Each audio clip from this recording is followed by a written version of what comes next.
भभुआ में डीएसपी के पद पर एक महिला अधिकारी की तैनाती होती है। तैनाती के बाद जो वहां के आईपीएस होते हैं, उस आईपीएस से उस महिला डीएसपी की दोस्ती होती है।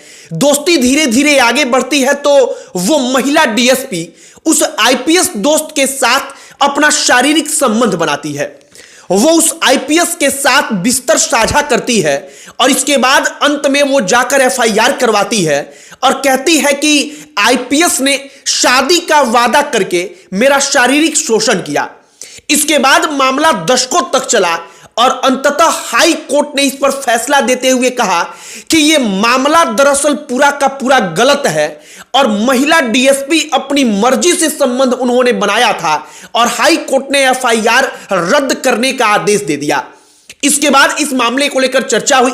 हमने सोचा कि इस पर भी बातचीत करेंगे।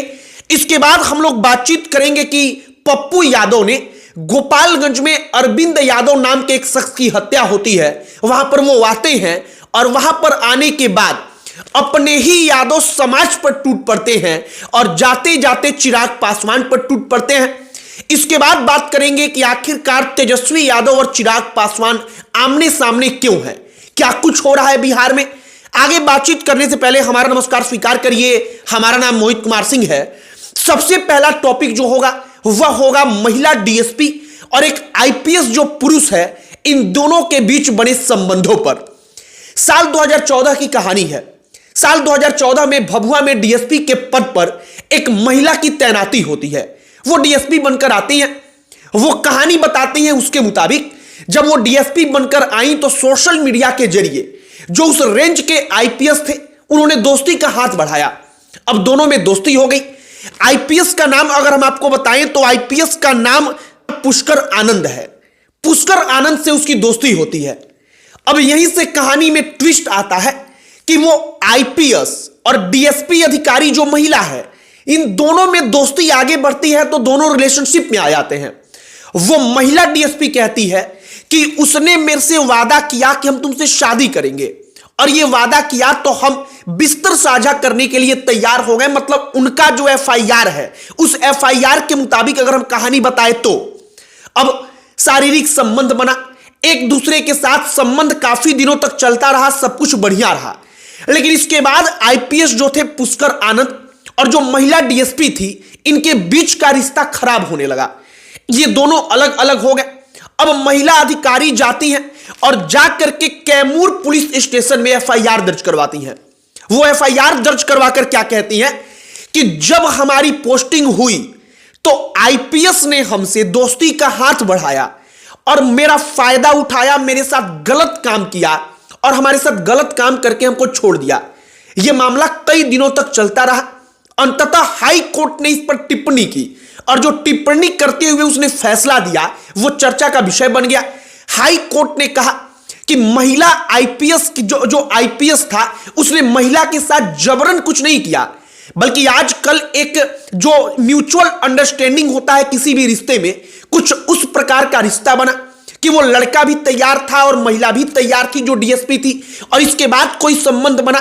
और अब जो है उस आईपीएस पर मुकदमा चलाना या उसके ऊपर कार्रवाई करना अनुचित होगा और यह कहते हुए हाई कोर्ट ने एफआईआर रद्द करने का आदेश दे दिया। वो महिला आईपीएस यहीं पर रुकती नहीं, वो सुप्रीम कोर्ट में जाती हैं हाई कोर्ट के फैसले के खिलाफ। लेकिन हम यहां पर बात कर रहे हैं कि वाकई में आजकल एक ट्रेंड चल रहा है। ट्रेंड ये चल रहा है, इस मामले पर हम कोई जजमेंट नहीं दे रहे, बल्कि तमाम दूसरे मामले जो इस प्रकार के मिलते जुलते हैं उसमें ट्रेंड ये चल रहा है कि एक लड़का और एक लड़की दोनों अनजान है। लड़का लड़की दोस्त बनते हैं, दोस्त के बाद दोनों के बीच संबंध बनता है और अंततः वो लड़की जो एक म्यूचुअल अंडरस्टैंडिंग के साथ संबंध बनाती है और उस संबंध को बनाने के बाद से जाकर के एफआईआर करवाती है लड़के के खिलाफ और कहती है कि इसने मेरा शारीरिक शोषण किया। यह हाल फिलहाल में कई दफा होता है। कई बार कोर्ट की तरफ से इस पर तल्ख टिप्पणियां भी होती हैं।